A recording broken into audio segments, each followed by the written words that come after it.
Hello ဒီနေ့ကကြတော့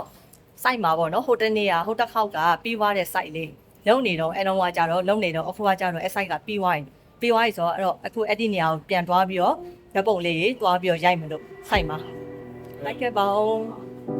ဒီနေ့ risk ကစင်ကာပူမှာ million နဲ့တထေးတွေပဲတွားတဲ့ luxury wellness clinic တစ်ခုကိုလိုက်ပြမယ်ဒီ design ကိုတော့မြန်မာပြည်က risk ရဲ့ We1 Interior Design Team က design ဆွဲထားတာပါဒီ clinic ထဲကိုဝင်လိုက်ပြီးဆိုတာနဲ့ first impression ကစေကန်းဆိုတာထက်ပေါ့လေ luxury hotel vibe မျိုးကိုခံစားစေတယ်ပြီးတော့ဒီမှာတွေ့ရတဲ့ curve wall တွေဆိုရင်လည်း wood street တွေနဲ့တွဲပြီးသုံးထားတာကြောင့်အခန်းကိုပို့ပြီးတော့ comfort ဖြစ်စေတယ် personally အရာ risk အနေနဲ့ဆိုရင်လည်းဒီမှာသုံးထားတဲ့ vertical light street တွေကိုအရန်တဘောကြတယ် simple ဖြစ်ပေမဲ့သူက space ကိုပို့ပြီးတော့ premium look ကိုအရန်တက်စေတယ်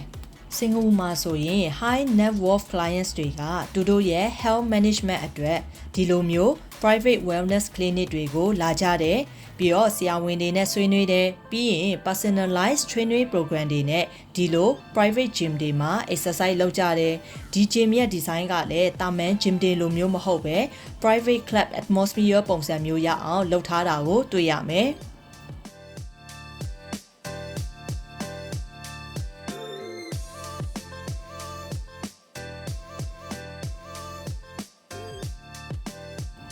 ဒီအခန်းကတော့ HBOT room ပါ design ပိုင်းမှာတော့ indirect lighting တွေနဲ့ smart technology တွေကိုသုံးပြီး luxury futuristic design မျိုးရအောင်လုပ်ထားတယ်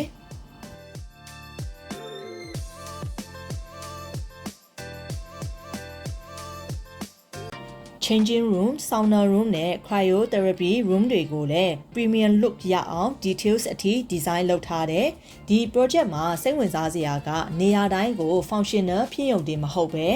user experience feeling ကိုပါထည့်စဉ်းစားပြီး design လုပ်ထားတာပါပဲ။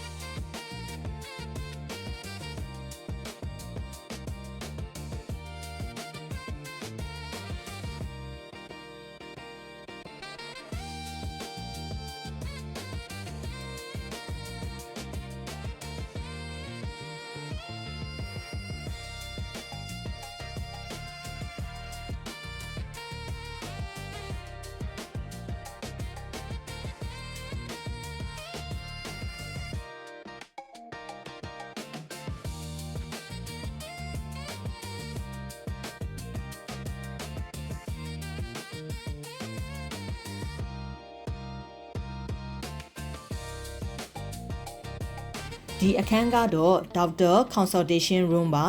ဒီမှာဆိုရင် body checkup တွေ discussion တွေ treatment planning တွေလုပ်ကြတယ်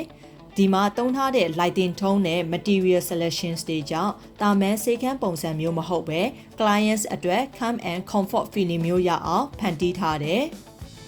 ဒီ clinic ရဲ့ overall design က minimalist design style ဆိုပေမဲ့ material selections lighting details တွေနဲ့ design ကိုအသေးစိတ် control လုပ်ထားတာက high end project တွေရဲ့ထူးခြားချက်ပါပဲ